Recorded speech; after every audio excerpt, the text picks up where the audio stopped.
Connie considered herself lucky to have such a mother-in-law. She heard countless stories from her close friend Heather, who was constantly tormented by her husband's mother, and all she could do was sigh in disbelief. "Just imagine," Heather said, her eyes wide with indignation, "my mother-in-law used to visit us unannounced as a surprise, and as soon as she entered the house, she would immediately check if the rooms were clean. She even used a white tissue to check under the bed. If she found even a speck of dust, she would run up to me, pointing her finger in my face and shout, 'What a shame! You haven't vacuumed in a year!' And that's not all. Then she would rush into the kitchen to inspect everything, opening the refrigerator and loudly exclaiming, 'How old is this soup? Did you make it yesterday? Are you crazy? Tom should only eat fresh food.'" Heather imitated her mother-in-law in a nasty, high-pitched voice. Despite the overall horror of the situation, it was impossible not to laugh.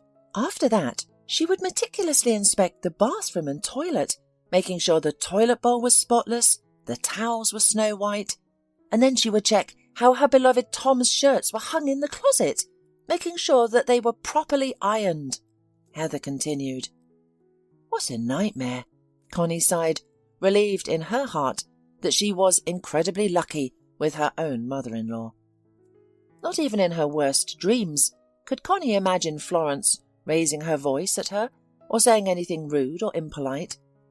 Her mother-in-law was always surprisingly delicate and tactful.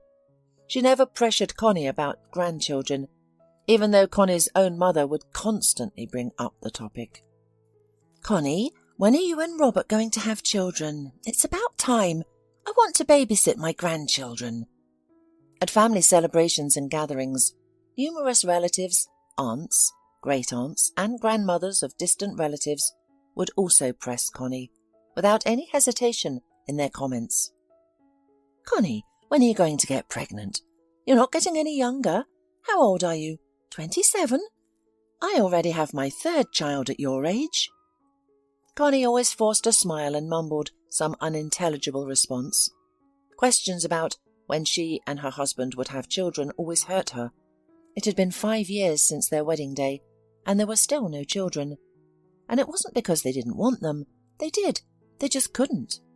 Every month Connie prayed that this time it would work, but she was always disappointed. After numerous tests and examinations, she was diagnosed with a rather serious condition that made it impossible for her to conceive. Connie was afraid that Robert would leave her, that one day she would become a burden to him, and that he would want his own child from another healthy woman.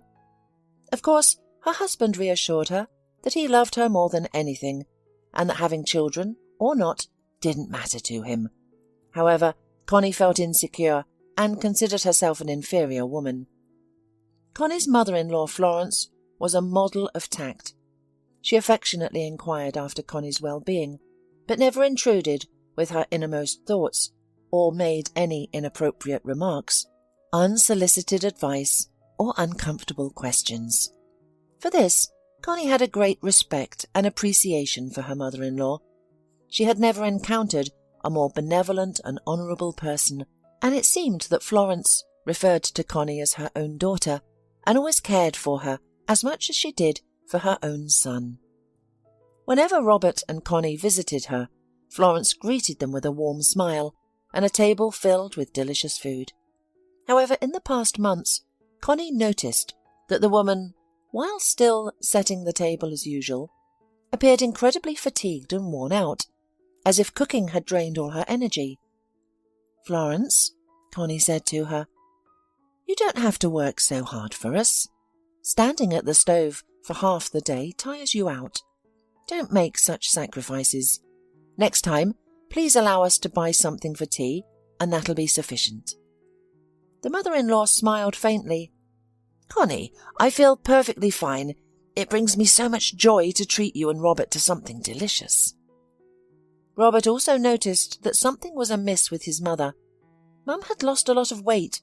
He shared his observations with Connie. "Have you noticed it too? She insists everything is fine, while she looks exhausted and unwell."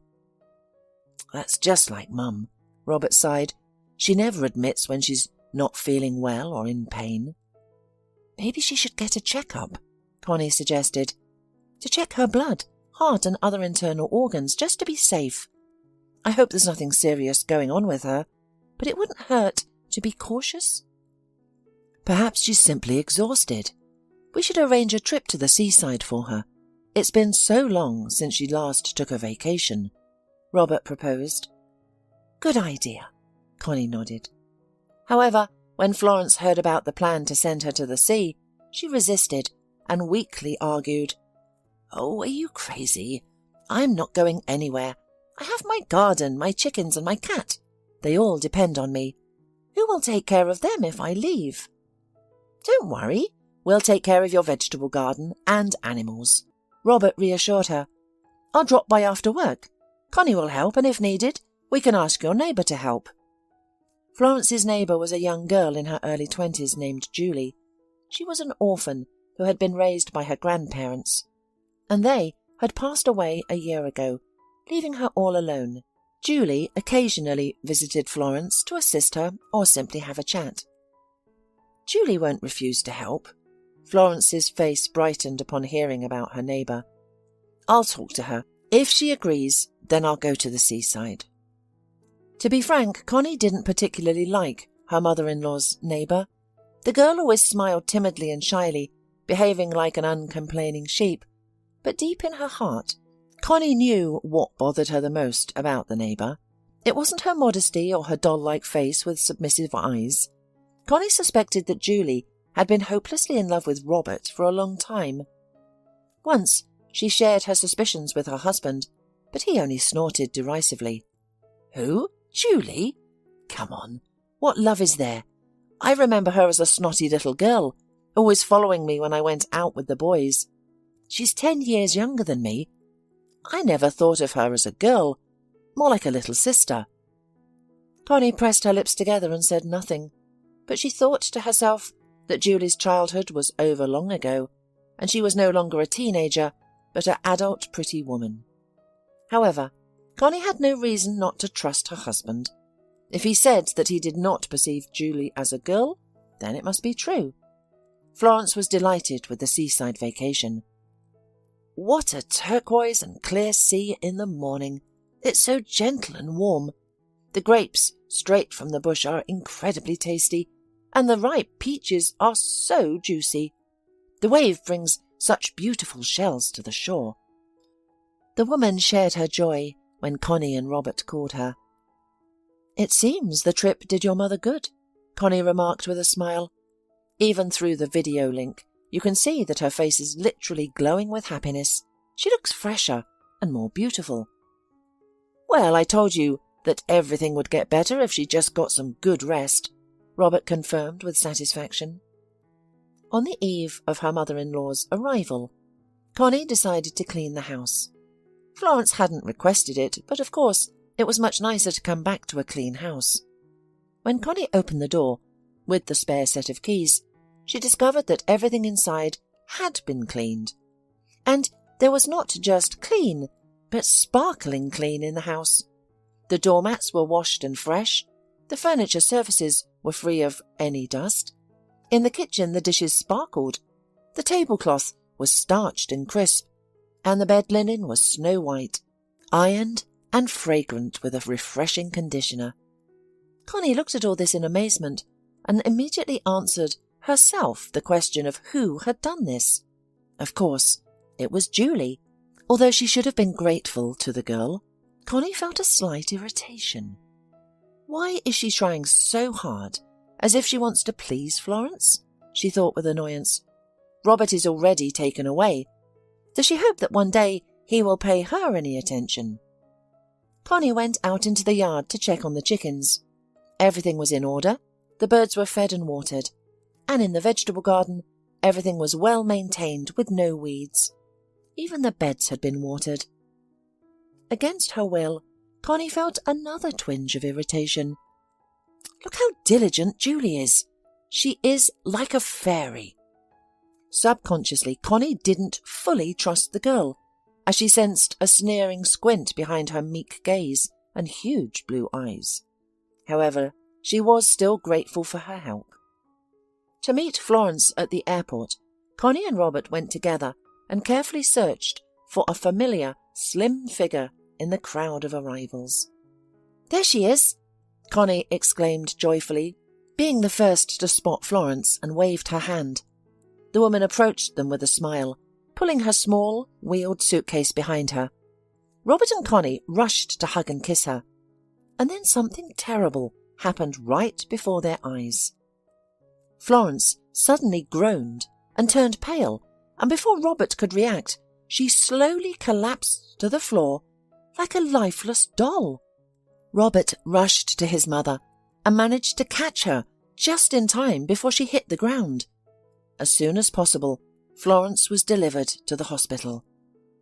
"Robert, I'm fine," his mother reassured him in a weak voice lying on a stretcher. "Just fatigue, a change of climate, it'll pass. Take me home, please."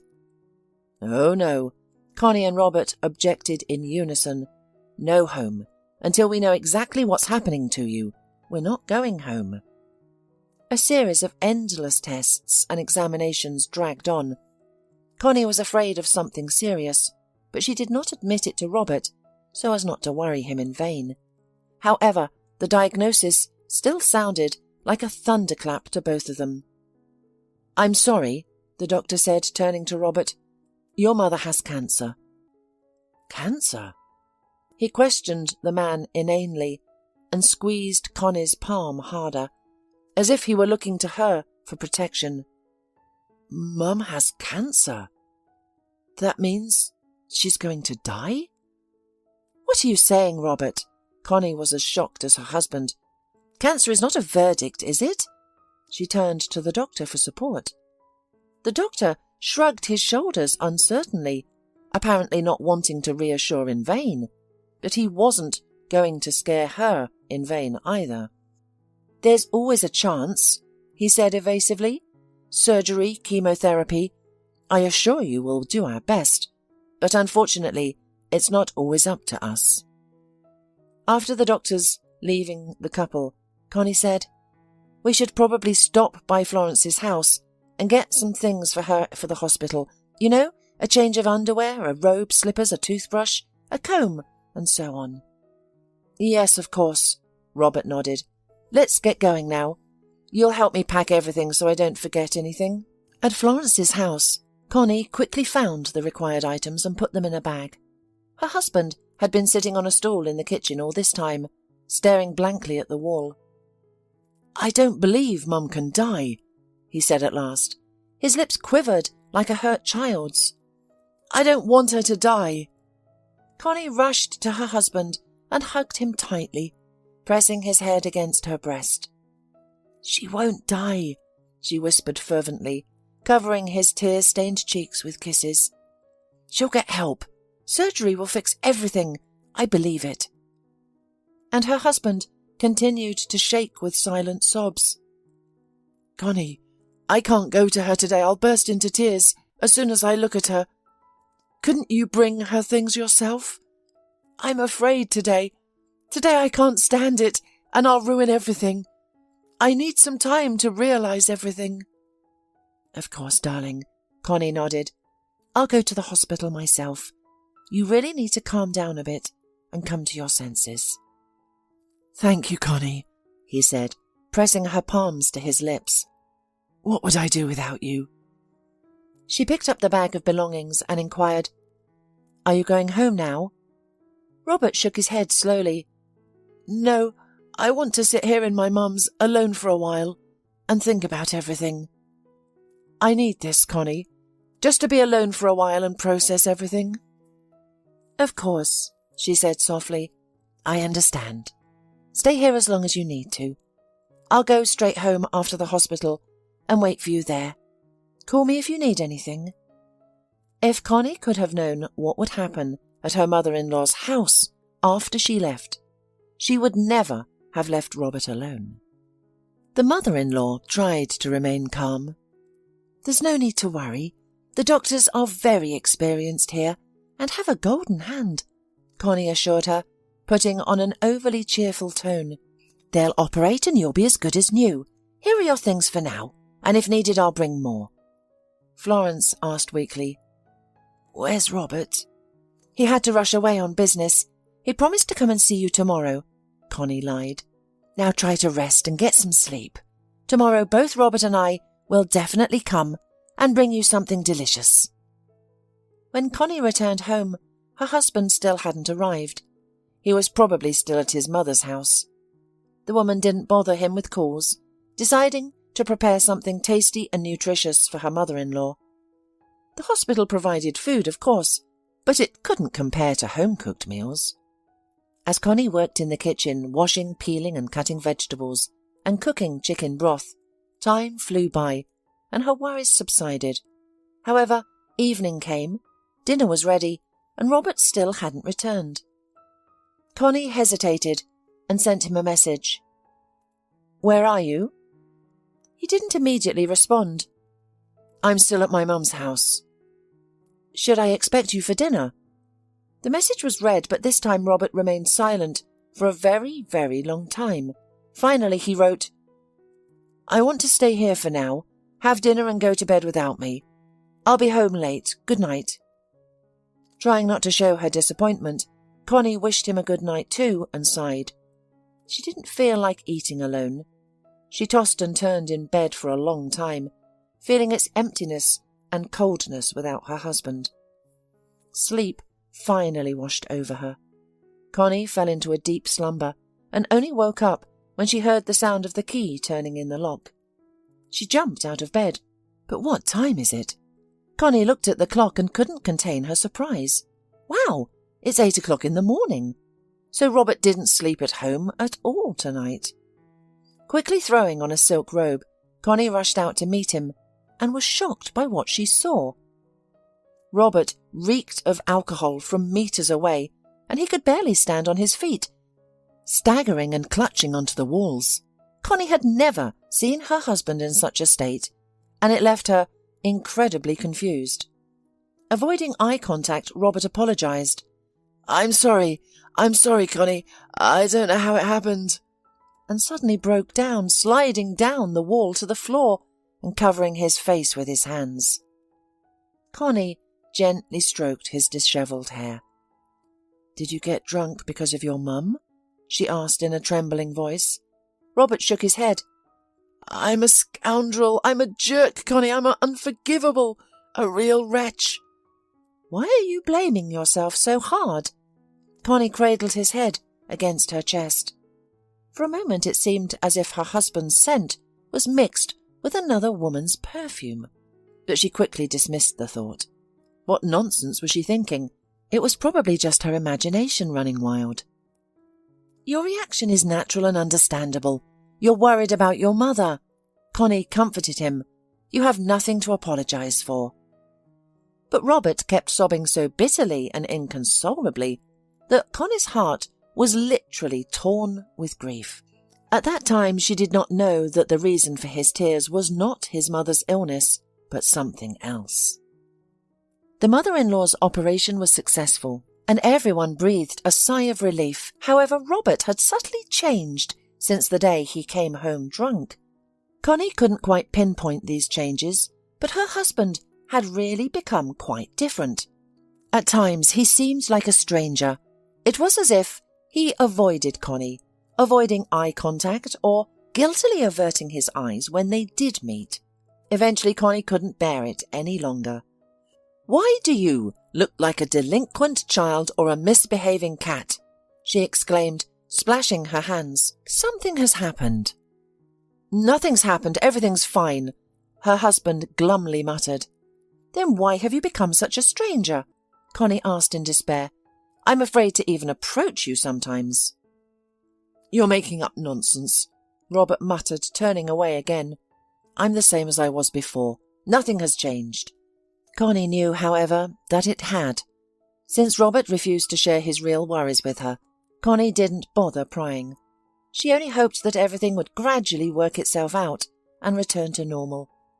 Maybe her beloved Robert would become the same as before. However, over time the changes in her husband worsened. Robert became even more withdrawn, frowning and taciturn. There was a deep wrinkle between his eyebrows. He often seemed to be tormented by something, lost in thought and staring at one point. At one point, Connie feared that Robert was as ill as his mother, so she cautiously started a conversation about his well-being. But in response to her anxious inquiries, her husband only snapped. "I'm well. I'm perfectly healthy. Don't cluck at me like a hen." Connie took offence and even shed a few tears. Robert, of course, immediately came to his senses, pulled her close and buried his face in her hair, just like before. "Forgive me, Connie. I've worn you out." Here he is again, asking for forgiveness. Connie wondered, what is it that oppresses him so? Then she began to notice that Robert was staying late at work more and more often. At first she didn't think much of it, especially since her husband said he had been at his mother's house. Connie had no reason to suspect him of deceit, and yet these frequent visits to his mother started to worry her. She even started feeling again that Robert smelled of someone else's perfume, and it certainly wasn't Florence's perfume. Connie didn't know what to think. Once, despite despising herself for doing so, she dialed her mother-in-law's number and asked how she was doing, inquiring about her health. Then, as if casually, she asked, "By the way, is Robert still at yours?" "Yes," the mother-in-law replied hesitantly. "He's in the vegetable garden now. I asked him to water the flower beds." "Did he water the beds yesterday too?" Connie asked, hesitating a bit. "And the day before yesterday? And 3 days ago? And last week?" "Connie," her mother-in-law said, "did Robert hurt you in some way?" Connie immediately cooled down. She felt deflated like a balloon that had all the air let out. "No," she said. "I'm sorry, I'm just being foolish. Of course Robert didn't hurt me, and I'm glad he's helping you." However, as she hung up, Connie pondered deeply. Maybe I should go to my mother-in-law's house myself to see for sure that everything is all right, that Robert is really just helping his mother and not involved with another woman. And so she did. Connie convinced herself that she was only going to see Florence, but deep down she knew that she wanted to make sure her husband and his mother weren't deceiving her. Robert was indeed at his mother's, and Connie witnessed an idyllic scene of a peaceful tea party at her mother-in-law's house. At the table sat Florence herself, Julie, and Robert. At the sight of Connie, all three of them looked embarrassed, as if Connie had witnessed something obscene. Florence tried to overcome from the awkwardness by fussing and chatting lively. Julie lowered her head, pretending to be deeply engrossed in her teacup. As for Robert, he first turned pale, then red, before finally exhaling and asking, "What are you doing here?" Connie, feeling pathetic and confused, retorted, "I stopped by to see how Florence's health is. Do I not have the right to do so?" "Yes, of course you do, Connie," exclaimed the mother-in-law. "My home is your home. You know that very well." However, at the moment, Connie felt like an unwanted and unwelcome guest in this home. "Well, I should probably go home," Julie said meekly and sheepishly as she quickly stood up from the table. No one tried to stop her, and as Julie passed by Connie, she caught a familiar scent. "Isn't that the perfume that has been lingering around Robert lately? Oh, I'm just being paranoid." Connie silently fumed at herself for suspecting her husband of being involved with that woman. It was ridiculous. After Julie left, the atmosphere became even more unbearable. All three of them, the mother-in-law, Robert and Connie, felt awkward and constrained. Time was passing, week after week, month after month. Florence had to undergo regular examinations at a clinic to prevent a relapse. It was during one of these examinations that they received the devastating news that the disease had returned. It hadn't gone away. It had only been lurking and had now struck with renewed vigour, affecting other organs. The sight of Robert was heartbreaking, and Connie could barely hold back her tears upon hearing the doctor's verdict. This time there is no hope. Prepare yourselves. It's a matter of a couple of months, at most 6. Telling her mother-in-law was the hardest part, but as it turned out, she had already figured it out. There was nothing to be done except for palliative therapy, to alleviate some of the suffering, but not to cure the woman. The misfortune brought Connie and Robert closer together. Robert sought her support once again, trying to be present for her, and he stopped staying late at work or disappearing in the evenings. Together, they surrounded the sick woman with love and care, and also hired a nurse to take care of Florence around the clock. "Forgive me, Connie," the mother-in-law said, not long before she died, when she was so weak that she could barely move her lips. Connie never understood what she was apologizing for. The funeral had an unexpectedly large number of people. Plenty of warm words were spoken about her, and many people cried sincerely. It was strange that the obliging Julie, who often spent time with Florence, was not among the mourners. She usually hung around, and now she didn't even come to the funeral. They decided to hold a wake in Florence's house. Connie looked at her mother-in-law's photo in the funeral frame and rushed out of the room into the kitchen, trying to hold back tears. In the kitchen, 2 neighbouring women, Mrs. Goncalves and Mrs. Basie, were engaged in their usual gossip. They didn't notice Connie, who slowed her steps. Suddenly she heard that they were speaking about Robert and Julie. "Thank God she had the conscience not to attend the funeral," Mrs. Basie whispered loudly. "What a snake Julie turned out to be, and she pretended to be so innocent." "It was Florence's own fault. She's been spoiling her too much," Clava said, speaking in a loud whisper. "That quiet girl had always been around Robert ever since she was a child. She was always making eyes at him, but Florence didn't seem to notice anything. Julie was like a saint to her." "On the other hand, Florence can be understood," Mrs. Basie said. "She wanted grandchildren for a long time, and her daughter-in-law turned out to be unable to give her a grandson or a granddaughter." "Yes, she is really unlucky," Mrs. Goncalves said. "Of course, Connie is a good woman. She's courteous, kind, but she's empty. And what man would last long with a barren woman? So Robert couldn't stand it." Connie pressed her palms to her mouth. "Robert couldn't stand to be near her? He is here in the room sitting at the table. He hasn't gone anywhere." "But still, taking a man away from his wife is the most miserable thing," Mrs. Basie said with indignation. "How did that wretch woman manage to pull it off? Robert had never paid attention to her since his childhood." "Who knows? She could get him drunk and seduce him. Those meek-looking quiet ones are actually impudent lechers. Oh, I felt that behind this angelic Julie's appearance the devil was hiding."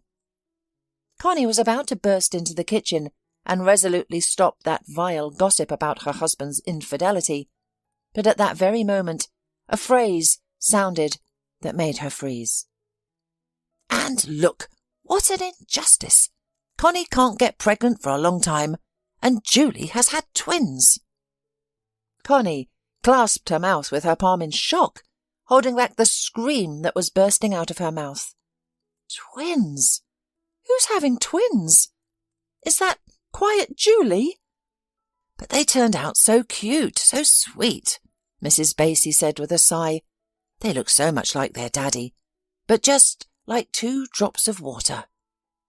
"Yes, the boy and the girl look just like Robert," Mrs. Goncalves confirmed. "I can see why Florence was so happy. She had grandchildren. No matter how well she treats Connie, her own grandchildren will be closer and dearer than the best daughter-in-law. By the way, have you seen Robert? He's completely worn out. His face has darkened. Of course he lost his mother. Such grief. But he's so gloomy because of his children born out of marriage. It's obvious that he loves his wife, but on the other hand can't leave his children. He loves them too. They're his own blood." She continued to stand with her palm pressed to her mouth, so as not to give herself away by a careless cry or a groan. How painful and sickening it was for her. The truth that had been revealed to her was terrible. It was as if the blinders had fallen from Connie's eyes. She instantly realized the reason for her husband's frequent delays. All those long months, Robert had been deceiving her in cold blood. All this time, he had a mistress on the side, and not just any mistress, but one who had given him what Connie had never been able to give him. I wonder how old his little ones are now, Connie pondered in slow motion. And when did he and Julie start dating? The woman was sure that Robert had been involved with Julie after he had learned of his mother's illness. It was then that he'd changed somehow, cooled toward his wife. Well, so his kids are no more than a few months old now, because they found out about their mother-in-law's diagnosis a little more than a year ago. I wonder if he is ever going to tell me about them, or was he planning to lead a double life like this? Connie suddenly realized that Robert could leave her at any moment. And really, what was keeping him around? A sense of duty? Friendly affection? A long-standing habit? But love must be long gone, because if he truly loved Connie, he could never have had an affair with another woman. And now he has nothing to keep him. In that other family he has the main thing, his daughter and son, if you believe the chatter of the gossiping neighbours. Does that mean everyone knows? Connie felt a burning shame at the thought. God, what a shame. All the neighbours know. Everyone saw Robert go to Julie's house, and everyone saw her with her belly, and then with the babies. And yet these people looked into my eyes, smiled at me, said hello to me, and asked me how I was doing. But they were probably quietly whispering and laughing at me. God, what a fool I was. A blind, naive fool. And my mother-in-law, may she rest in peace, she also knew. She knew and kept silent. She treated me affectionately, behaved as if nothing had happened, and yet she ran to her son's mistress to babysit her long-awaited grandchildren. The information that fell on Connie literally crushed the young woman. She did not know how she would be able to return to the living room and look people, especially her husband, in the eyes. It was unbearable. Did I deserve this? Haven't I suffered enough? I have become a laughingstock. Connie entered the kitchen and put the dirty plates she had in her hands into the sink. Paying no attention to Mrs. Goncalves and Mrs. Basie, quickly they stopped gossiping. Connie, you must be tired, my dear. Sit down and rest. I'll wash all the dishes myself. Yes, Mrs. Basie added. Rest, you're so tired today. Oh, yes, Connie thought unhappily. I'm really exhausted. She suddenly realized that she couldn't stay in this house for another second.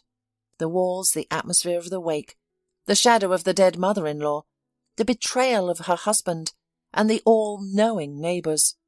She wanted to crawl into her house, hide from everyone, and cry out her pain. For a second, the thought flashed into her mind to go into Julie's house, to look into the eyes of that false prude, and at the same time to look at Robert's children, to see whether they really resembled him, as the neighbours said. But Connie immediately rejected the idea, afraid that when she looked at the faces of the little ones, her heart would immediately burst with grief into a million pieces. She straightened up and entered the living room, where the memorial meal was going on. At the sight of her, Robert perked up. Connie, where have you been? He asked pitifully. Sit down. Sit with me. I'm empty and cold without you. For a few moments, Connie stared inquisitively into his eyes, trying to understand, how is this possible? How is it possible to look into the eyes of your wife, assure her that it's bad without her, and a few hours later look into the eyes of your mistress? Kissing her, hugging her, burying your lips in the sweet-smelling tops of your children's heads? She'd never realized Robert was such a duplicitous person. God, how she hated him at that moment. She wanted to claw at his face with her nails and scratch him bloody, to spit into his shameless eyes, to scream, "Why are you doing this to me?" Of course, Connie did not do any of that. She only nodded coldly at him and smiled demurely. "Sorry, Robert. I'll probably go home," she said in an even voice. "I'm terribly tired and exhausted. I have a headache. I want to take a pill and lie in silence. You'll manage without me, won't you?" "Yes," Robert nodded confusedly. "Yes, of course. Rest, don't worry about anything. The neighbours will help with everything here." Especially one neighbour, Connie thought with bitter irony, but said in other words, "You can sleep here tonight if you want." "With your mistress and children, she'll be glad," she finished mentally. But her husband shook his head fearfully. No, I don't want to be here. I want to be with you. I'll definitely come home tonight." "You should have come back earlier," Connie thought bitterly. "Now it's too late. It won't change or fix anything anyway." Well, in any case, she still had time to be alone, to recover a little and think things over. She had to decide how to proceed, how to live on. Once home, Connie finally let her tears flow. They rolled and rolled down her cheeks, not wanting to stop, and Connie cried inconsolably for an hour. She felt like an unnecessary, discarded thing, which her husband used and threw away without regret, replacing it with another, newer one. Although he hadn't even thrown her away yet, Robert was still maintaining the visibility that he and Connie were a family. But she knew it was all an illusion, a lie. Connie realised that Julie was far from stupid. It was unlikely that she would openly tell Robert to leave his wife and move in with her and his children, but Connie also realised that sooner or later Robert would inevitably think about leaving. What does he have on one side of the scale? A wife, familiar in every detail, not too young and barren, and on the other side, a young, beautiful mother of his children. Robert's leaving was a matter of time. So after much agonising deliberation, Connie made a difficult, but as it seemed to her, the only right decision. She must free Robert and untie his hands. Connie was going to wait for him to leave her, but she decided to leave on her own. In a matter of minutes, she threw her things into a suitcase. Fearing to be caught unawares, Connie hurriedly scribbled a farewell note to her husband. Before leaving the apartment where she and Robert had lived for so many happy years, Connie lingered on the threshold and looked back. There was a pinch in her chest, and a bitter lump rolled down her throat. Taking a deep breath, the woman pushed open the door. She had no idea where to go now, planning to spend the night in some hotel, and then she would see. Maybe she'd go to her parents' or a friend's apartment. But she couldn't go to them. Robert would look for her there first, and she didn't want him to find her. Not now, anyway. Her wound was too fresh for Connie to be able to look her almost ex-husband in the eye. Some day they would talk, and perhaps she would even try to understand him, but not now. When Robert finally came home 5 hours later, he found an empty apartment and a note on the kitchen table. "I know about you and Julie, and about your children too. You and I should break up. There's no other way out. Please, Robert, don't try to contact me. I'm not ready to see you yet. Don't torture yourself or me. I'll file for divorce myself and you'll get the notice. I sincerely wish you happiness in your new family. Not yours any more, Connie." 3 years later. All this time, Connie was quite a self-sufficient person. She was almost never bored alone. She easily found something to do. Read a book, go for a walk, go to the theatre or cinema, or go to a cosy coffee shop to drink a cup of her favourite cappuccino. She did not hesitate to do it alone, although many of her acquaintances embarrassedly admitted that they were uncomfortable going to public places without company. If you come to the theatre or a restaurant alone, They may think that you do not need anyone at all, her colleague Bella once told her. What a silly thing to say, Connie was indignant. I go alone because I'm not bored alone. Who cares if I have company or not? These are outdated notions. And yet these notions work, Bella objected with conviction. If, for example, you come to the bar in the company of girlfriends, or alone, most likely men will pay attention to the company, and not to a single girl. That's really nonsense, Connie snorted. Besides, maybe I don't want men paying attention to me. Maybe I just came to the bar to have a drink and have fun after a hard day. Oh, you're being sly, Connie, Bella said, squinting her eyes. Every woman wants to find Mr. Right. No one wants to be alone. Connie said tiredly, You and I are speaking different languages. I'm afraid you'll never understand me. In fact, of course, Connie didn't make loneliness a priority and didn't make it the purpose and meaning of her life. But she was endlessly annoyed by these outdated but still socially imposed notions. A woman without a man is incomplete. She has to attract someone to make a couple, and even if it's not a good man, it doesn't matter. The main thing is that she is not alone. After her divorce, Connie made several attempts to start a new relationship. She met men at work, on dating sites, at the theatre or in cafes. Sometimes she even went on dates, but they always ended up in failure. It wasn't because the men were bad, but because Connie couldn't help but compare them to her ex-husband Robert, and every time the comparison was not in favour of the new suitors. She couldn't find that same level of compatibility with any other man. Since leaving home 3 years ago, Robert had repeatedly tried to meet and speak with Connie, but every time she managed to avoid the meetings. I want a divorce and that's it, she would repeat adamantly. I don't need anything else from you. Don't call me, please. Just leave me alone forever. Finally, after losing all hope, Robert gave up and agreed to the divorce. He probably realized that Connie would never forgive him. They met only once more, when they went to get the divorce certificate. Connie avoided looking at her now ex-husband. She was afraid that she might break down, throw herself at him and cry. Robert glanced at her, and after receiving the divorce certificate, made a timid attempt to speak. Connie, he began hesitantly, I miss you. Stop it, she quickly interrupted. Robert, please don't. You and I are divorced. From this day forward, we are strangers, outsiders. Robert lowered his head, and his gaze faded. As you wish. Be happy.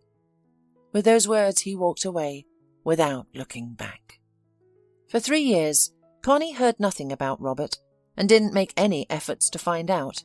However, she had no doubt that Robert was now happy with his new wife and their 2 children. Connie changed jobs and rented an apartment on the other side of the city to avoid any accidental encounters with the past. However, she couldn't have foreseen that the past would eventually catch up with her.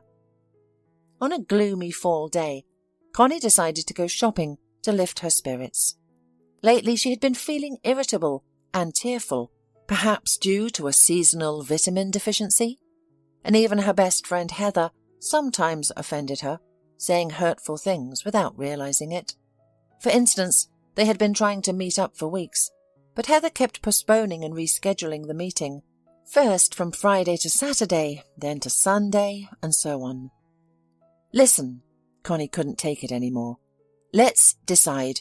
I shouldn't have to cancel my plans every time and adjust to a time that suits you. What's there to adjust? Heather said it dismissively. You don't have kids. You can go out at any moment. But I need to plan everything, from picking up the kids from kindergarten and school, checking their homework and feeding them. You have no idea how much mothers have to take care of. I can't even imagine. You're right, Connie confirmed quietly, and Heather didn't even realize that she had thoughtlessly blurted out something tactless, inadvertently offending her best friend. Walking around the mall, Connie suddenly heard crying and slowed her pace and listened. She turned her head around, trying to locate the source of the sound. Just a few meters away from the food court, a little girl was crying bitterly. She was about 3 years old. Her blonde curls were dishevelled, her pigtails were undone, and her ribbons were helplessly tangled and hanging down. Connie looked around, searching for the girl's parents. No one paid attention to the girl. It was clear she was all alone. Perhaps she had gotten lost. Determined, Connie walked towards the girl and squatted in front of her. "Hey," she said tenderly, "why are you crying?"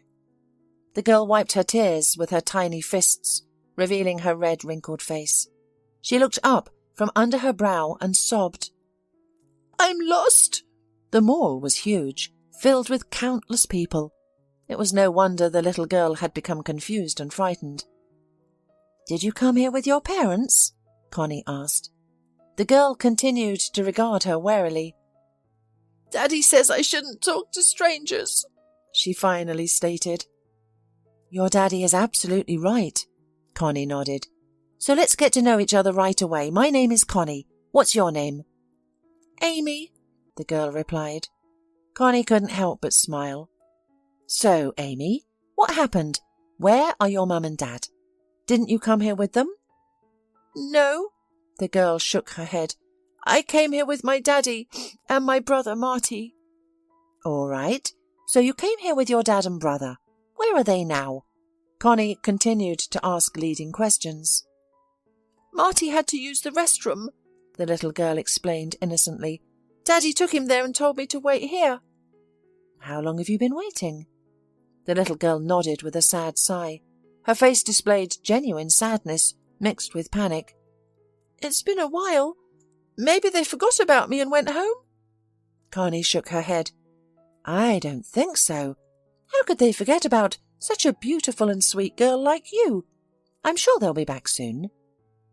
Amy sniffled and immediately brightened up. "Your pigtails are loose," Connie said. "Why don't you let me fix them for you?" The little girl shook her head. "Daddy can't braid them properly," she said carefully. "He just doesn't know how." "Oh, so it's your daddy who does your hair. What about Mummy?" The little girl looked at Connie with a serious and sad expression. "Mummy is dead," she said. "Oh, my goodness," Connie gasped. "I'm so sorry. I didn't know." The little girl let out a deep sigh. "I want Santa Claus to give me and Marty a new mother for my new year. Daddy says it doesn't work that way and that he can only give me a toy, but I hope anyway," she fervently and convincingly added, clasping her hands to her chest. "Okay," Connie nodded with a sigh. "Let's think about how we can find your daddy. You don't have a cell phone, of course?" "No," Amy waved her hands. "Dad says I'm too young." "Well, that makes sense. And you don't know his cell phone number, I assume?" The girl shook her head. "All right. At least, do you remember your name?" "I said my name is Amy." The little girl furrowed her brow in frustration, as if annoyed by Connie's lack of understanding. "No, I mean in full. First name, last name." "Ah, I'm Amy Chase." Connie shuddered involuntarily. It had once been her last name too. "And what's your daddy's name?" "Robert." Connie couldn't believe her ears. Was it a coincidence? How many Robert Chases were there in the world? She gazed inquisitively into the girl's face, trying to catch a glimpse of her ex-husband's features, and was horrified to find them. The same cut of the eyes, the same curve of the eyebrows, the same shape of the nose, and the same pattern of the lips. One had to be blind not to notice the obvious resemblance at first sight. "And your brother Marty?" Connie asked in a suddenly grey voice. "Is he the same age as you?" "Yes," Amy nodded proudly. "We have a birthday on the same day. We're twins." But as soon as Connie regained her composure, an excited voice sounded nearby. a voice she wouldn't mistake for anyone else's. "Connie, is it you?" Still squatting in front of the little girl, the woman slowly lifted her head and locked eyes with the eyes she could recognize from a million others. "Hello, Robert," Connie said softly, standing up. "Daddy, I knew you would find me!" Amy exclaimed with joy, throwing herself into his arms.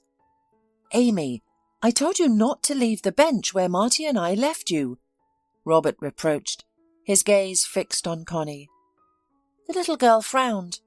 "I got bored. I went to see the aquarium and then I got lost and forgot where my bench was. I tried to find it and got lost. It's not my fault," she pouted playfully. "Connie told me you would come, and you did." Robert continued to stare at Connie as if he couldn't get enough of her. She felt uncomfortable under his intense gaze. To conceal her embarrassment, she coughed and spoke softly. "Amy told me about Julie. I'm so sorry. Please accept my condolences." Robert responded in a calm, emotionless voice. "I'm sorry for the children who are without a mother." "But you're also without a wife," Connie hesitantly reminded him. Robert shook his head and spoke slowly, looking directly into Connie's eyes. "Julie and I were never married." Connie caught her breath. "Why?" she asked, although it was none of her business. After all, why did she care why they hadn't got married?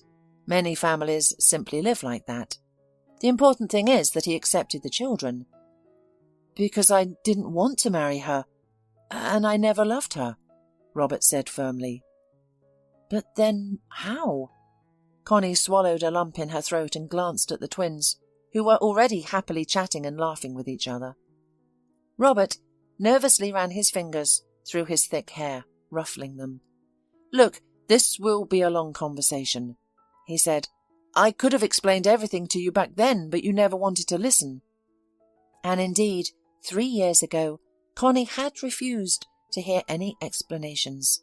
She had simply run away from the cruel and hurtful truth. But enough time had passed, and she wasn't hurting as much anymore. Timidly, she nodded to her ex-husband. If you still want to tell me the truth, then I'm ready." 10 minutes later, Amy and Marty were already sitting at one of the food court tables, devouring French fries, pizza, and nuggets with great gusto, chatting excitedly. Robert and Connie sat at a nearby table. They hadn't ordered any food as they couldn't swallow a bite. "So," Robert nervously clenched and unclenched his fingers, "where should I start?" "Start from the beginning?" Connie grinned wryly. "When did you and Julie start your relationship?" "There was no relationship." Robert said it sharply and angrily. "There never was. All we had was one single night. It was a drunken mistake, and I still regret it. Of course, I don't regret having children, but I'll never forgive myself for sleeping with Julie. I didn't want that." "If you didn't want to, then you wouldn't have slept with her." Connie couldn't resist a venomous retort. "Without desire, it's purely physiologically impossible." "But that night, I thought it was you with me."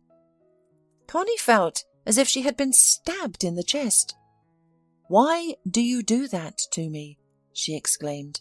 "It hurts, Robert." Her ex-husband firmly grasped her palms and squeezed them tightly. "But I'm not lying. It's the pure truth. I stayed at my mum's house that night. You went to our apartment. I was so messed up, I wanted to scream and climb the walls out of grief. I decided to get drunk, and I did. I found a sealed bottle of whiskey in the cardboard, opened it, and drank like a beast. I just wanted to fall into a drunken sleep, and then wake up and find that nothing bad had happened, and that my mother's illness was just a bad dream. I did fall asleep for a while, and when I woke up, I found a naked woman's body pressed against me. I thought it was you." "Was it Julie?" Connie asked, although it was unbearable to hear about this. "Julie," Robert nodded. "But I only found out in the morning. I was too drunk. The room was too dark, and she was silent, not saying a word. She just touched me, kissed me and pressed herself against me, all the while not saying anything. I immediately responded to her caresses. I thought I was with you, Connie, he added bitterly.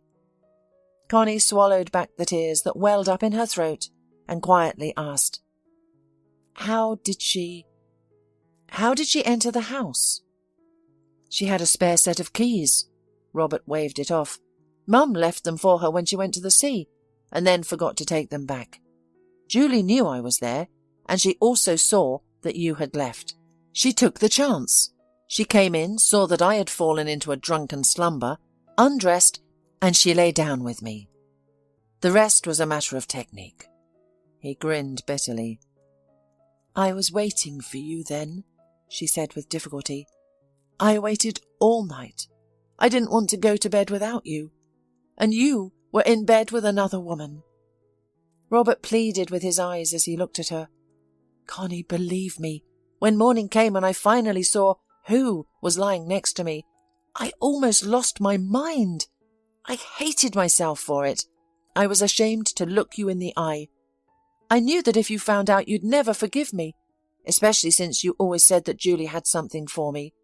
And I was really a fool, and I didn't believe. Honestly, I was ready to crawl on my knees in front of you, kiss your feet and beg for forgiveness. It was so scary to tell you what happened. I was trying to find the right moment. In short, I just chickened out, he added in despair.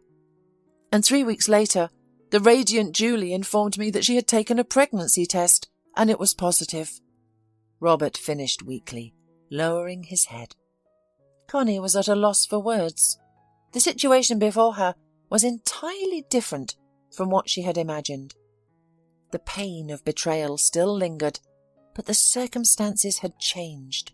Robert hadn't intentionally deceived her. It had simply happened. Somehow, she felt certain that her ex-husband was telling the truth, and everything had happened exactly as he had described. Meanwhile, Robert continued his sombre narrative. There could be nothing between us except for that one night. Of course, I wasn't going to abandon my children. I promised to provide financial support and help with their upbringing. I supported Julie during her pregnancy, taking her to doctors, buying medication and vitamins, and helping with the baby's things. She needed a special stroller and a larger crib. It's ironic. I had always dreamed of having children, but it wasn't the woman I loved who gave birth to them. And yet, I still love her, Robert added quietly. Connie lowered her head, trying to hide her tears. And your mother? When did she find out? She asked. Almost immediately, Robert admitted with a sigh. How could Julie hide it? We lived in neighbouring houses. She soon noticed that I was going to see Julie, taking her somewhere and bringing her back. At first she thought I was having an affair. She gave me a hard time. My mum was so fond of you. She was ready to kill me for betraying you. I had to tell her the truth and ask her not to report me. Mum kept saying that you didn't deserve this. Connie remembered. She asked for my forgiveness before she died. Now I understand why. I was a fool, Robert exclaimed, gripping his head with his hands. I should have told you everything myself, instead of waiting for others to spill the truth. That's how it ended up. You found out the truth at my mother's funeral, didn't you? One of the neighbours let it slip, right? It was bound to come out sooner or later. The truth can't be hidden. I kept silent because I was terrified of losing you. And in the end, I lost you anyway. Connie looked at her ex-husband with bitterness, her heart filled with pain and pity. God, I loved him so much before. And it appears that this feeling hasn't completely died within me. Yes, Robert is to blame. He bears a lot of responsibility. But I am also at fault. I didn't want to hear his explanation. I just disappeared from his life. Who did I end up hurting? Only myself. And who benefited? No one. Because Robert never found happiness without her. What happened to Julie? Connie cautiously asked. She was in a car accident. Robert explained briefly. She had just gotten her driver's license and wasn't very confident yet. She lost control of the car in the rain. Thank God the kids weren't with her. How old were they at the time? Connie inquired. Barely a year old. They certainly don't remember their mother. As if realizing the conversation was about her and Marty, Amy looked at her father and smiled reproachfully. Dad, are we going to get ice cream? You promised. Ice cream will be waiting at home, Robert said firmly, instantly transforming into a caring father. You and Marty should be taking your afternoon nap by now. You'll get your ice cream when you wake up. The girl clapped her hands, then looked at Connie. Can Connie come to us too? The little girl added. Robert stared at his ex-wife as if his fate relied on her answer. We have to ask Connie, he finally croaked. Will you come with us? Amy asked earnestly. Please, we have tasty ice cream at home. Connie finally managed to speak. It depends, she said slowly. Do you have ice cream in a waffle cone at home? It's my favourite, and I can't do without it. Yes, we have it. Daddy loves it too. He always buys it, Amy exclaimed. Well then, Connie smiled, I will happily come to you. That Christmas, little Amy's wish came true. Santa Claus gave her and her brother Marty a new mother. A wonderful, loving and caring mum. Because if you believe strongly enough and truly want something, it will eventually come true. Hola, suscríbete a Historias Vitales para no perderte nuevas historias. Mi esposa había estado trabajando en su proyecto especial durante 4 meses ahora. No era su proyecto personal, pero ella era la persona principal y responsable de su éxito. El proyecto estaba diseñado para salvar a su empresa, Bixler Enterprises. Los últimos 4 meses habían sido difíciles porque se vio obligada a trabajar duro. Era importante tanto para ella como para la empresa. Había una buena posibilidad de que Bixler Enterprises quebrara si el proyecto no se completaba. Sara tenía una licenciatura de Albrecht y un MBA de Wharton. Era la más inteligente de la familia.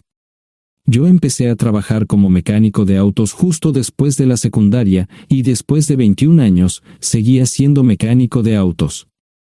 No me importaba porque me gustaba el trabajo y pagaba bien. Era suficiente para pagar la universidad de Sara y criar a 2 hijos. No vivíamos lujosamente, pero estábamos bien. Los niños ya se habían mudado, y las cosas iban bastante bien con nuestros ingresos. Sara quedó embarazada 3 meses después de casarnos a la edad de 18 años. Durante los primeros años de nuestro matrimonio, vivimos con mis padres. Ellos tenían una gran casa vacía ya que 4 de mis hermanos se habían mudado. Eso significaba que teníamos una niñera mientras Sara completaba sus primeros años de universidad. Debido a 2 embarazos, la carrera de 4 años le llevó 6 años completarla. Fue difícil, pero lo logró.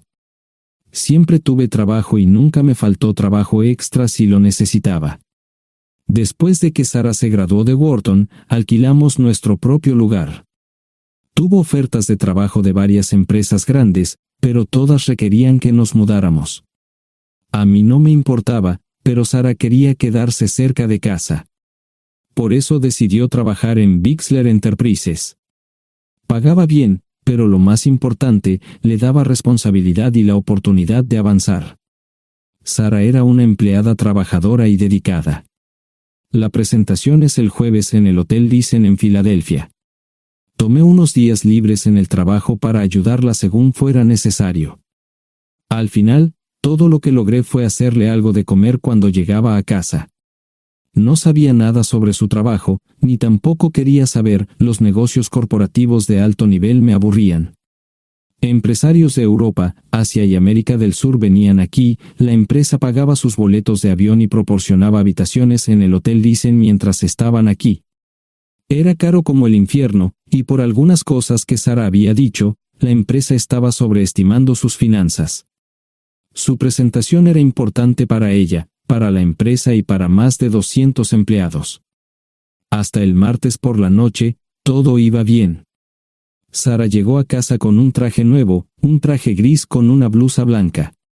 Desplegó todo lo que necesitaba en la cama de la habitación de invitados. Cuando se trataba de la limpieza de la casa, ella era normal, pero cuando se trataba del trabajo, era meticulosa. No entendía por qué necesitaba sacar su ropa interior de lujo, pero no dije nada. Además de su traje para la presentación, tenía varios vestidos de cóctel lindos para eventos sociales antes y después del evento. Siempre había evitado tales eventos, pero me sentía obligado a ir con ella si ella quería que lo hiciera. Me agradeció la oferta, pero dijo que no era necesario. Todos los materiales y equipos que necesitaba estaban guardados ordenadamente en el maletero de su Volvo. Antes de salir del trabajo, ella misma conducía el coche para asegurarse de que todo estuviera en perfectas condiciones. Tenía todo el día miércoles para prepararse y toda la noche del miércoles para socializar con sus invitados. Sara era tan buena en lo que hacía que sentía que habría sido mejor si simplemente me hubiera mantenido alejado de ella. Finalmente, había terminado. Lo había revisado y vuelto a revisar todo. Todo lo que necesitaba ahora era una ducha caliente y una buena noche de sueño.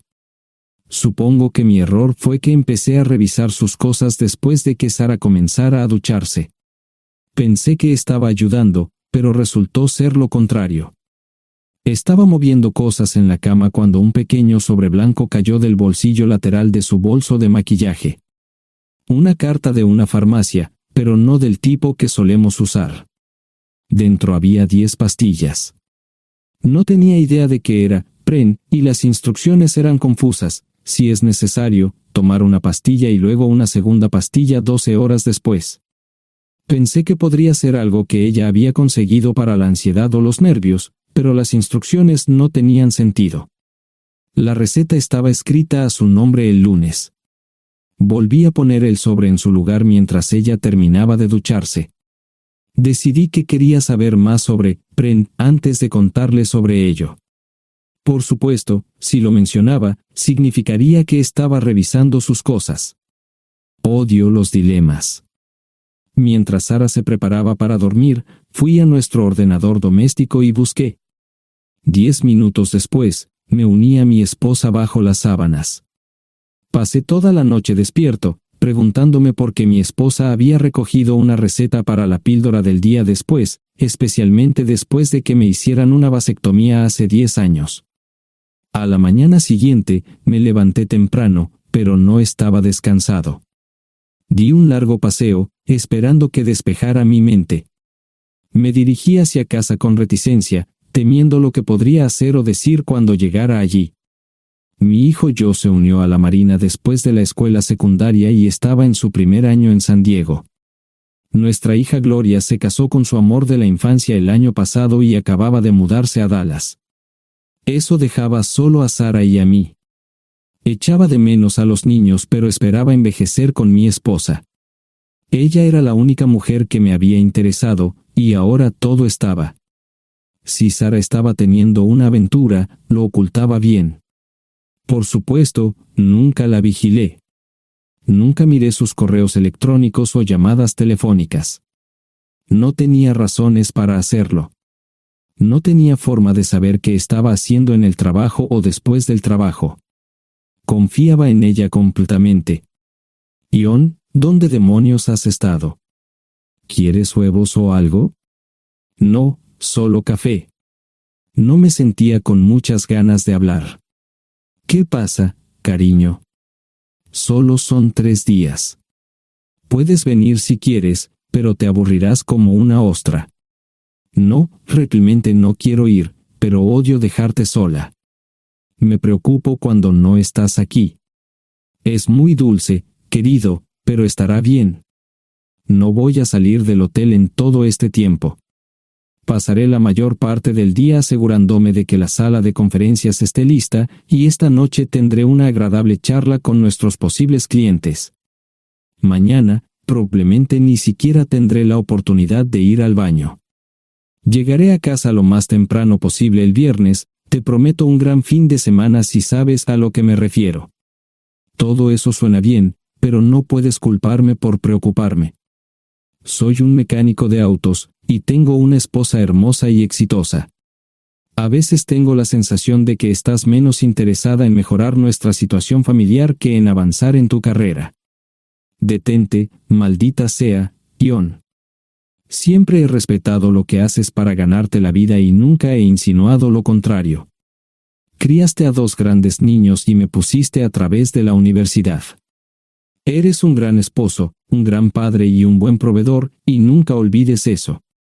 Terminé mi café mientras ella recogía la mesa. ¿Quieres que te llame? No, no es una buena idea. Tendré el móvil apagado, y voy a apagar el teléfono de la habitación por la noche para poder dormir. Te llamaré siempre que pueda. La ayudé a cargar el coche, era tan meticulosa con eso como con todo lo demás. Trabajando, le llevaría 3 horas llegar al Hotel Lysen. Me quedé en el porche y la vi marcharse. No me molesté en preguntarle por las pastillas.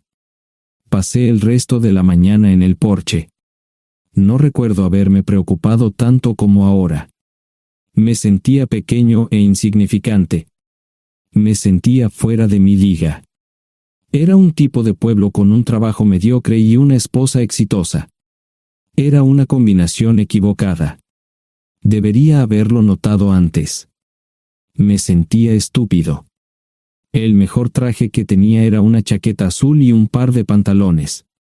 Al menos tenía algunas corbatas, aunque tenían 10 años de antigüedad. Acababa de terminar de vestirme cuando sonó el teléfono fijo. Oye, cariño, solo quería avisarte de que llegué bien. ¿Tuviste un buen viaje? Supongo que el tráfico no estaba demasiado denso. Estuvo bien. Te llamaré esta noche. Ahora tengo que irme. Estoy en la habitación 714, Sara. Puedo estar en casa de mis padres o en la de mis hermanos esta noche si quieres llamarme a mi móvil. De acuerdo. Suena el teléfono móvil. Te quiero, tengo que irme. Me tomé mi tiempo para llegar a Filadelfia. No fui directo al Lysen, primero me detuve y compré un filete con queso. Prometí hacer una larga noche. No estaba seguro de qué iba a hacer. Estacioné en el garaje del hotel y simplemente esperé. Tarde o temprano, tenía que entrar en el hotel. Simplemente no podía decidir cuándo hacerlo. El sonido de mi teléfono celular me ayudó a tomar mi decisión. Ion, solo quería avisarte de que todo se ha arreglado. Ahora voy a bajar para encontrarme con algunas personas y cenar. No olvidaste nada, ¿verdad? No, todo está bien. Tengo todo en mi habitación para mañana. ¿Necesitas algo? No, Ion, relájate. Voy a apagar mi teléfono. Te llamaré mañana por la mañana. ¿De acuerdo? Ríe, diviértete. No es divertido, Ion, es trabajo. No parecía estar demasiado fuera de lugar. El vestíbulo, el restaurante y las salas de conferencias estaban llenos de gente, así que pude pasar desapercibido. Había un folleto pequeño y bonito que mostraba el diseño de todas las habitaciones del hotel. Me paseé por las diferentes habitaciones y me detuve en las paredes, mirando alrededor entre la multitud. No tenía ni idea de qué haría si Sara me veía. Lo averiguaría si y cuando eso sucediera. Encontré un tablero de eventos que enumeraba todas las habitaciones que estaban siendo utilizadas por los diversos grupos. Bixler Enterprises no tenía habitaciones disponibles para el miércoles por la noche. Esto me pareció interesante.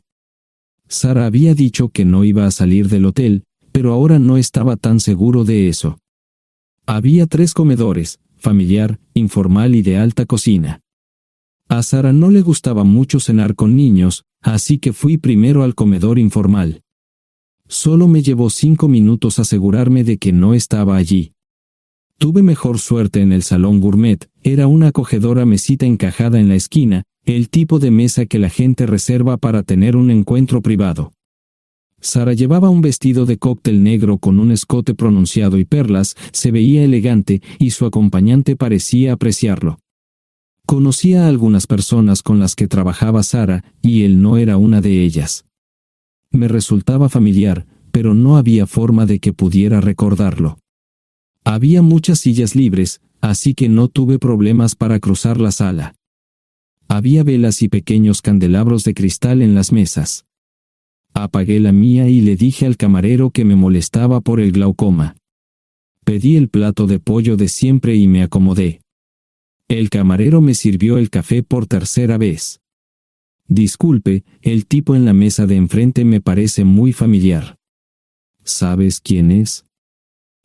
Sí, ese es Malcolm Eugene Foote. Es miembro del Consejo Municipal, se espera que se postule para el Congreso en los próximos años. ¿Es esa su esposa con él? Es muy bonita. No, esta es la primera vez que la veo. Siempre usa esa mesa para señoras especiales, si me entiende. Simplemente le sonreí y pedí la cuenta. Nunca había visto a Sara tan sensual con un hombre antes. Parecía captar cada palabra que decía, como si fuera Dios o algo así. No estaban haciendo nada inapropiado, pero tampoco era platónico ni profesional. Cuando me fui, estaban terminando su segunda botella de vino. Ahora entendía por qué se había llevado su lencería elegante. Me acomodé en una esquina del vestíbulo para que no me vieran. 10 minutos después, salieron del restaurante. Ella le tomaba la mano mientras caminaban por el vestíbulo hacia el ascensor. Observé cuidadosamente los indicadores de piso. Que el ascensor se detuviera en el tercer piso era una buena señal, significaba que no lo había llevado a su habitación. Era una mala señal cuando el ascensor no llegaba al séptimo piso, significaba que ella fue a su habitación. Por si acaso me equivocaba en algo, me senté en el vestíbulo y observé el ascensor durante 1 hora. La gente entraba y salía, pero Sara no estaba entre ellos. Saqué mi maleta vacía del coche y me dirigí al mostrador de recepción. Aunque podía demostrar que era su esposo, me costó trabajo conseguir una tarjeta llave. Se dieron después de llamar a la habitación, pero nadie respondió. Finalmente, estaba en camino a la habitación 714 con la tarjeta llave. Ni siquiera encendí las luces al principio, simplemente me senté en la oscuridad de la habitación durante más de 1 hora. No fue difícil asegurarme de que no regresara a la habitación.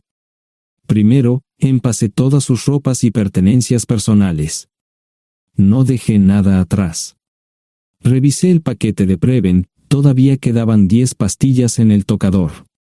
De manera muy ordenada, estaban todos los artículos que necesitaría para su presentación al día siguiente. Comencé a llenar la maleta. Había 24 carpetas promocionales especialmente encuadernadas y otras 20 carpetas regulares, todas ellas fueron a la maleta. Un proyector digital fue lo siguiente, seguido de una computadora portátil. Tomé su bolso y su celular, que había dejado en la habitación. Todo lo que tenía consigo era un bolso de mano y probablemente un tubo de lápiz labial. Di una vuelta por la habitación tan cuidadosamente como lo hizo ella para asegurarme de no perder nada. Una vez satisfecho, dejé las llaves del coche y mi anillo de bodas en el tocador. Aparte de esos 2 objetos, la habitación estaba completamente vacía. El ascensor se dirigió directamente al estacionamiento, no tuve problemas para llevar 2 maletas, y 20 minutos después, estaba en la autopista rumbo al norte. Pasaban las 3 de la madrugada, no tenía idea de que había pasado tanto tiempo. 1 hora o 2 después, sonó mi teléfono celular, la identificación de llamadas mostraba el número del Listen. ¿Ion? Sí, ¿dónde estás? Estaré en casa pronto. Eso fue todo lo que dije. Hubo silencio en el otro extremo de la línea. Los vendedores tienen un viejo dicho, el primero que habla pierde. Pareció una eternidad antes de que ella hablara. Ion, lo siento.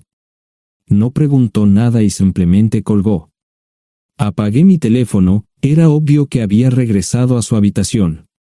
Más tarde ese día, tenía que dar una presentación que salvaría a su empresa y le daría un ascenso.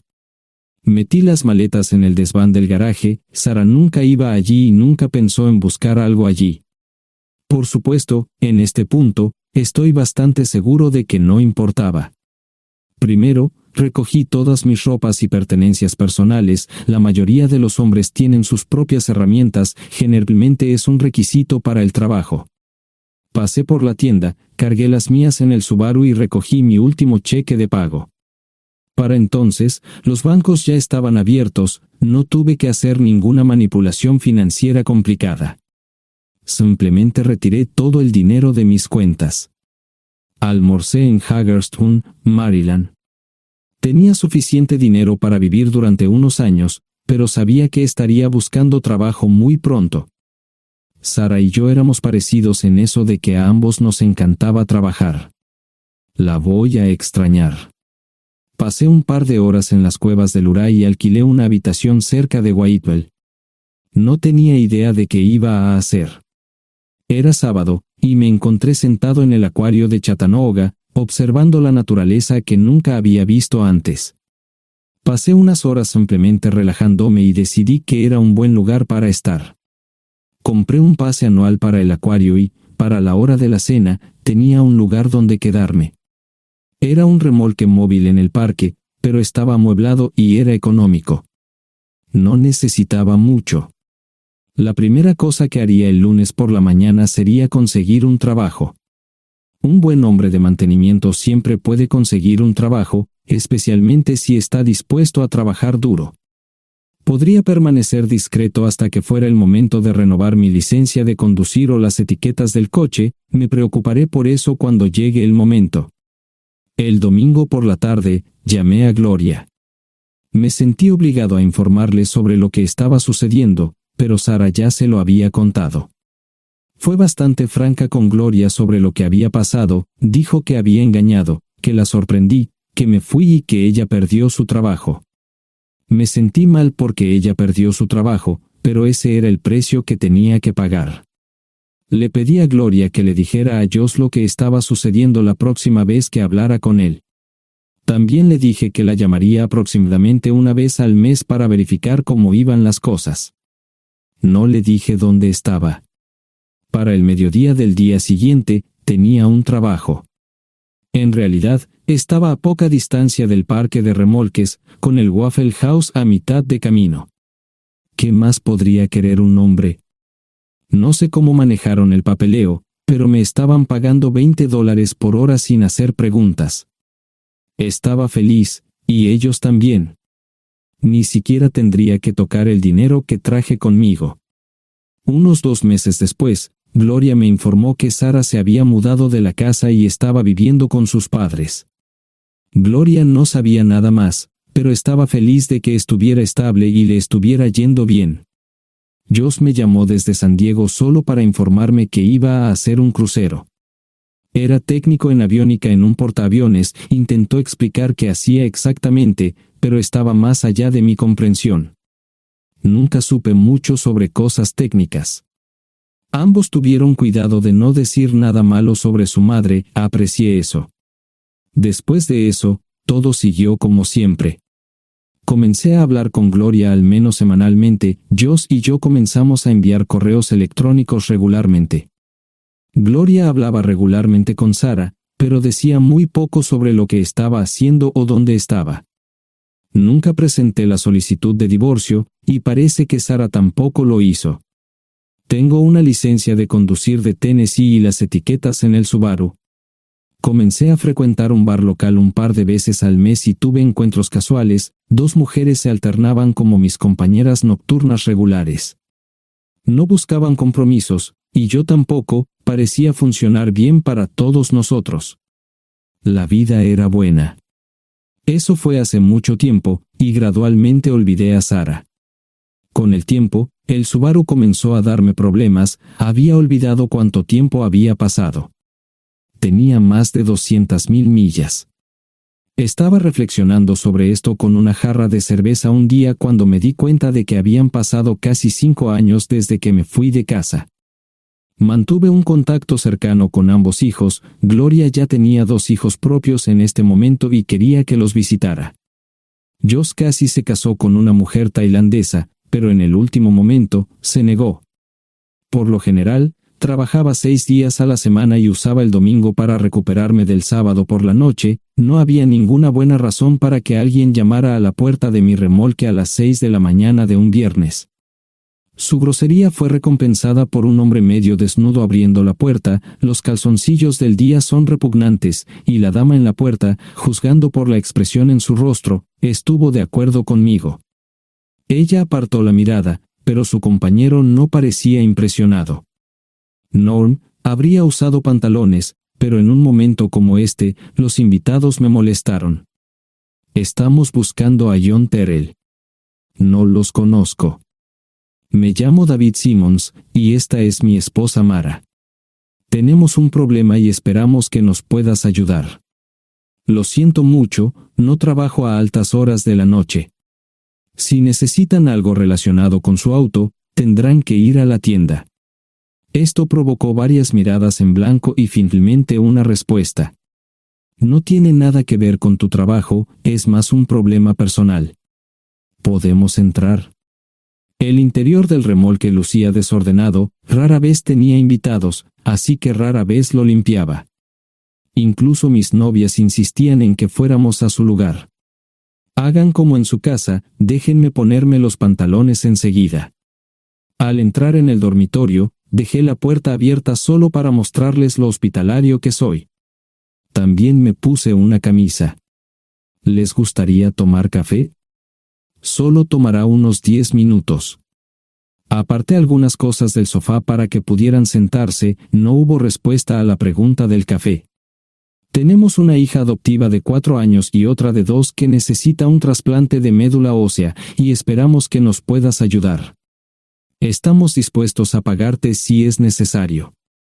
¿Con mi médula ósea?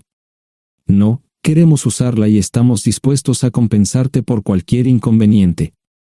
Creo que quieren comprarla. Estaba actuando como un listillo, y de repente me di cuenta de ello. Estas personas eran serias, tenían un problema real y estaban buscando ayuda. Lo siento mucho, no quise interrumpir. Por favor, continúen. Nuestra mejor oportunidad de encontrar un donante es un familiar cercano. Eres nuestra mejor esperanza. Mira esto. No quiero ser un grosero, pero creo que se equivocaron de persona. ¿Cuándo nació su hija? Cumplirá 5 años en julio. Marche Simmons habló por primera vez, y sonó sincera. Odio ser el portador de malas noticias, pero me hice una vasectomía hace 15 años. No hay forma de que pueda ser su padre. ¿Por qué tu nombre estaba en el certificado de nacimiento? No puedo responder eso, tal vez deberían preguntarle a su madre. Esa afirmación fue recibida con silencio. Sentí pena por estas personas, pero no sabía cómo ayudarles. ¿Cuál es el nombre de la madre? Sarah Lise Terrell. No encontraba las palabras. Tal vez no debería haber tomado esas malditas pastillas de ella, por supuesto, entonces esas personas no tendrían una hija en absoluto. Todo lo que pensaba que había superado el dolor, y aquí está de nuevo, viejos recuerdos de mi esposa teniendo relaciones sexuales con ese maldito político de Filadelfia. Estaba empezando a olvidarlo todo, y ahora estaba de vuelta. Maldita sea. Ahora entiendo y pido disculpas por mi grosería e insensibilidad. Haré todo lo que esté en mi poder para ayudarles. En primer lugar, porque no puede Sara hacerse un trasplante de médula ósea. Médicamente, no puede. ¿Por qué no? Es madre, tiene que ser una donante adecuada. Ella es una donante adecuada, pero está demasiado enferma. Los médicos se negaron siquiera a considerar utilizarla. ¿Enferma de qué? Está muriendo de insuficiencia hepática. Le quedan menos de 6 meses de vida. Esto no tiene sentido. Siempre ha estado perfectamente sana.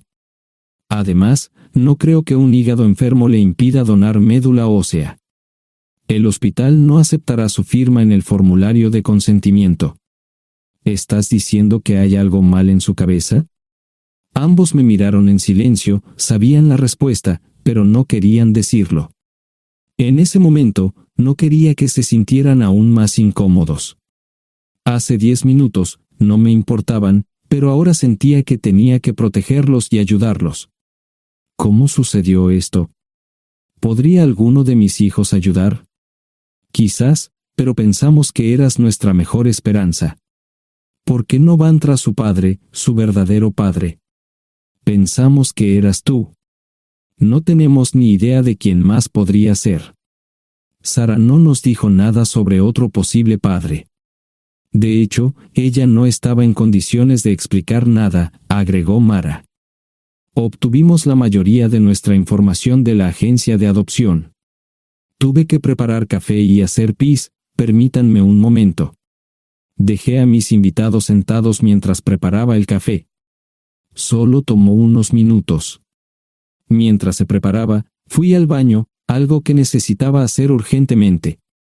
Traté de ser discreto, ya había avergonzado lo suficiente a Mara. ¿Dónde viven? En Westchester, Pensilvania. Les haré una oferta. Si les digo quién es el verdadero padre de su hija, deben prometerme que lo perseguirán sin descanso hasta obtener lo que desean. ¿De qué estás hablando? El padre de su hija es un político prominente en Pensilvania. Por supuesto, negará todo y probablemente les proporcionará documentos legales para detener sus esfuerzos. Si acuerdan presionar lo suficiente para que él admita que la niña es suya, podrán avergonzarlo y obligarlo a hacerse un trasplante de médula ósea. Eso es lo que quieren, ¿verdad? Sí, claro, pero ¿cómo hacemos eso? No lo sé. Soy mecánico. Trabajo con metal para ganarme la vida. Creo que la mejor manera sería utilizar la televisión, la radio y los periódicos. Los políticos harán cualquier cosa para evitar una mala publicidad. ¿Tienen amigos que puedan ayudar? Bueno, ahora ambos estaban sonriendo. Debo haber dicho algo que les dio esperanza. Creo que podemos hacer esto. ¿Quién demonios es él? Malcolm Eugene Foote. Se postula para el Senado de los Estados Unidos. Apuesto a que hará cualquier cosa para evitar una mala publicidad. El café estaba listo, pero David y Marchen no podían esperar para llegar a casa. Antes de irse, les dije cómo ponerse en contacto con Gloria y Joss en caso de que los necesitaran. Estaba seguro de que ayudarían. También les pedí que me dijeran dónde estaba Sara. Probablemente estaría en Pensacola antes de que ellos regresaran a Westchester. Me corté el pelo y compré una camisa nueva. Sara era una tramposa que arruinó mi vida, pero aún así quería lucir bien cuando la viera. Era otro remolque, pero esta vez era un bonito doble nuevo. Allí estaba su Volvo con una llanta desinflada y un parabrisas roto. La mujer que abrió la puerta no era Sara, parecía que la habían empapado fuerte y la habían dejado empapada. Tenía al menos 45, tal vez 50, y debió haber tenido una vida difícil. La falta de maquillaje no ayudaba, y simplemente se veía horrible. No tuve la oportunidad de abrir la boca. Caray, si no es John Terrell. Nunca esperé verte aquí. Tuve que usar la vieja línea, me estás poniendo en desventaja. Sherry Hart. Pasa, entra. ¿Quieres una cerveza? No, pero gracias. Estoy aquí para ver a Sara. Sherry cruzó la habitación y se detuvo en el buffet del comedor. Aquí está, John. Mírala todo lo que quieras. Su mano señalaba una urna de latón que estaba en el centro del buffet vacío. Supongo que llegué demasiado tarde. No me moví, solo me quedé mirando el contenedor frente a mí. ¿Puedo tomar una cerveza ahora? Sara se mudó a Pensacola después de dar a su bebé en adopción. compró el remolque con el dinero que recibió de Bixler Enterprises después de que la despidieron. Tenía una participación en las ganancias, 401k, y vacaciones y días de enfermedad. Eventualmente, consiguió un trabajo en una fábrica local de prendas de vestir donde trabajaba en el departamento de envíos. Allí fue donde conoció a Cerri. Cerri alquilaba una habitación de Sara. Cada centavo que Sara ganaba iba para el alcohol. Empezó con vino y gradualmente pasó a bebidas más fuertes, las más baratas. Eventualmente, perdió su trabajo debido a su alcoholismo y se vio obligada a usar sus ahorros.